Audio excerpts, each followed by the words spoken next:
Why hello there. Today I'm talking about charged stub arrow and everything you need to know about the skill, since it's a pretty complicated skill. It's not a complicated skill, it's just, there's a few things that go into it. So basically it's a knockback, right? Well, it's also a stiffen. It's also an iframe. So you might be wondering, like, what the fuck? How is it all three? Allow me to demonstrate. So it's when you use the skill normally, when you hold shift and RMB, it's a knockback, right? But instead, if you hold it just a tiny bit, it becomes a stiffen. And that wasn't regular stub arrow. I can show you that too. So you do stub arrow, right? It's on cooldown. And you use this. It's a stiffen, right? You just gotta hold it just a little bit. And then the iframe is when you hold it and press A or D on your keyboard. Performs an iframe. A pretty good iframe, actually. Very underrated. Let's talk about the iframe.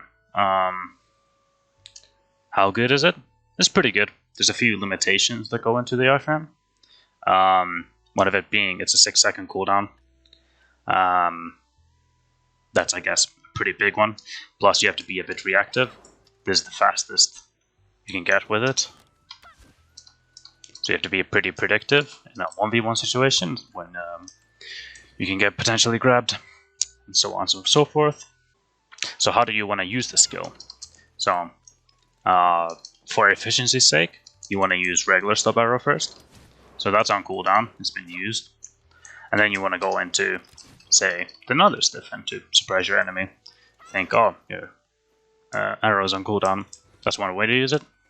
The other way is if you think you're gonna get grabbed, you just use this and counterattack with that, and then follow up with whatever combo. Or you could just basically just knock someone back and initiate a combo with that. Right? It's pretty simple. So there's a few things that go into using the skill. One is you cannot use it on cooldown no matter what.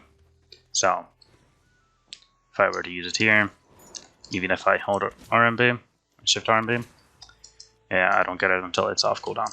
Then I can do it, right? So that means a few things.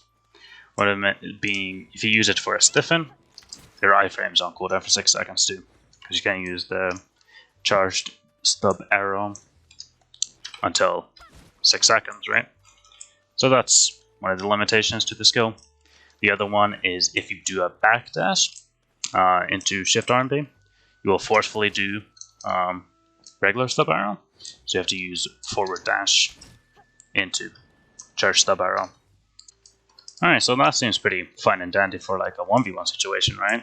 Pretty easy to use, know what to do. But what about a bit more, when there's a bit more people involved, maybe like a 1vx situation or a skirmish or a node war in general? How would I utilize this? So I would just use the iframe more defensively than anything else. Let's say, for example, you're doing a skirmish, you know, you're doing your thing, right? And then you suddenly see a DOD coming at you. You just do that, right? Utilize that iframe and try to negate the damage from the Dream of Doom or something. So if you didn't see how I just cancelled the bow shot from the iframe, it's pretty simple. You just let go of shift after the iframe. So like that. So you don't have that small unprotected gap of shooting the bow when you don't need to. So that's something you can utilize too. So for my final segment of the video, I'll do something like a little combo follow-up we can do for the charged stub arrow, since a knockback CC is kind of awkward. Slow, not slow. It doesn't have much time for a CC. People can get up from it pretty fast. Like boom, it's like a stiffen. So how would you follow up with this? Because it counts as one CC. Best way to do it is follow up with a knockdown, roundhouse kick, into something like that, right? That's pretty much what I would use. And if it's a tankier opponent, you probably can't kill him. if you only get these 2 CCs off, because there's not too much time to combo him. Otherwise, you should kill most people just by blooming decap into Snowflake into blind slash decap Snowflake. And that's about it for this video. Thanks everybody for watching. Hopefully you learned something new today. And yeah, more PvP content coming soon. So be tuned for that, and I'll see you in my next video.